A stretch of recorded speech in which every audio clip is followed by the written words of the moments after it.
Tell us your name and spell your name for the court report, please. My name is Dr. Jane Turner, Janeturner. And you said Dr. Jane Turner. What's your occupation? I'm a physician. I'm a trained forensic pathologist. And my office contacted you about this case. What did we ask you to do?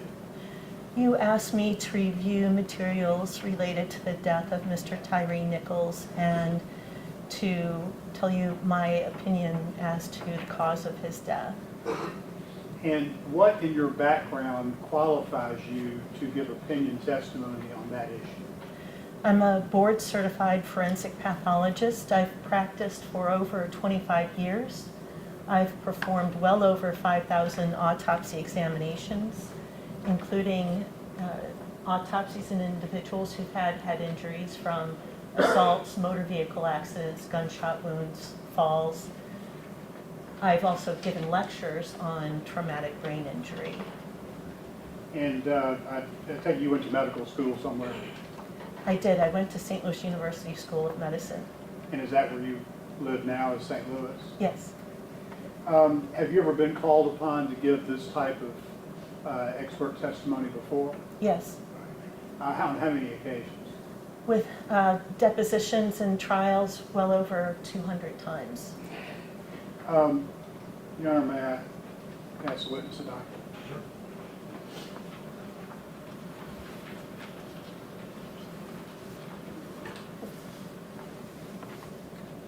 Dr. Turner, what is that you have in your hands in front of you? It's my curriculum vitae, which is essentially a resume. And is that up to date? This is from November 2024, so it's close. Okay, all right. Your Honor, we would move that as the first exhibit for Dr. Turner. Any objections? No, Your Honor.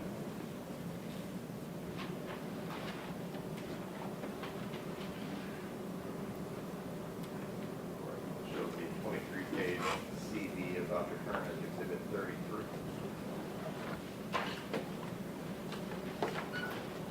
Dr. Turner, could you sort of walk us through the steps you go through in order to make a determination about the cause of death? I review records provided to me, police investigative reports, and in this case, videos.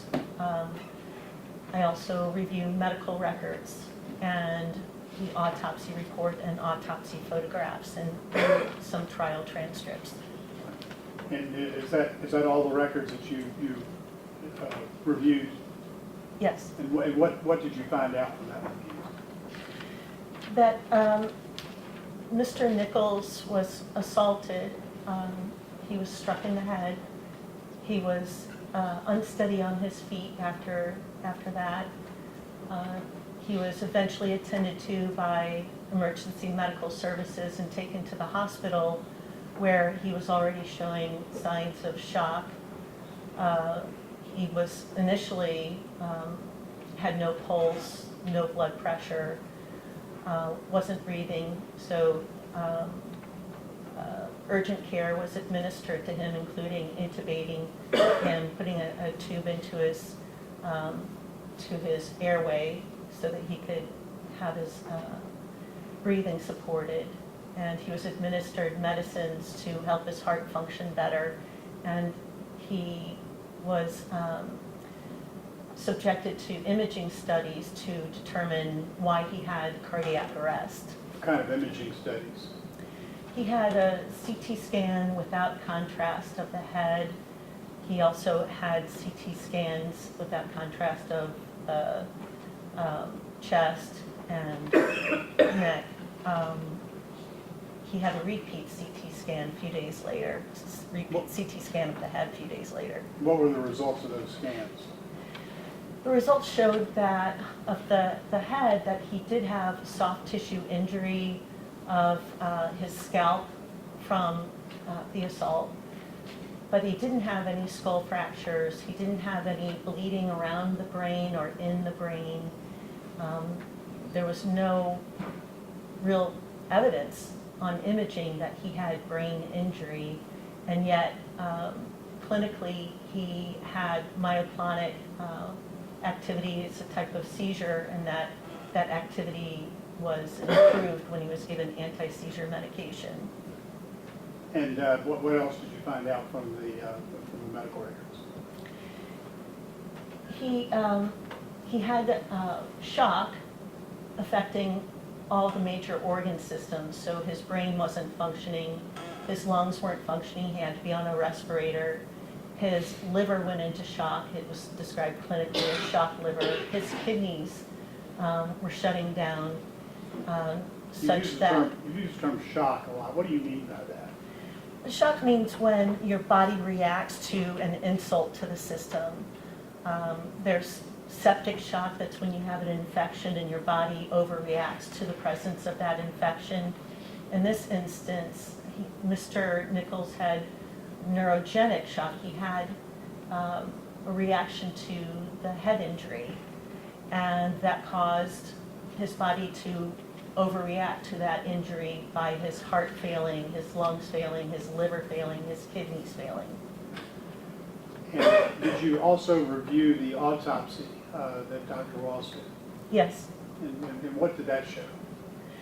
That showed that Mr. Nichols had a response to the head injury in that he had hemorrhage in his brain eventually. So on the initial imaging scan, he didn't have any visible injuries to the brain. But by the 10th, he did have hemorrhaging on one side of his brain and on the outside of the brain. So in reviewing the medical records and correlating those findings, I found that he had elevated blood pressures after he was admitted to the hospital, but after he had that first CT scan, indicating to me that the hemorrhages in the brain were part of a reaction, that those hemorrhages weren't from the assault itself, otherwise they would have, not directly, otherwise they would have been visible on the initial CT scan. They developed later, and they developed later because when there's trauma to the brain, there can be an adrenaline rush.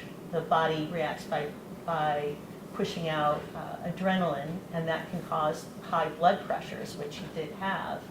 And those high blood pressures can cause bleeding in the brain. What was Dr. Ross's conclusion as to the cause of death? Blunt force trauma of the head. Do you disagree with that or agree with that? I agree with it. All right. Did you take a different path to get to your conclusion than Dr. Ross did? Yes. Explain that path. Well, I looked at the medical records going forward. So as I described, I saw the CT scan, the initial CT scan that didn't show any injuries to the brain.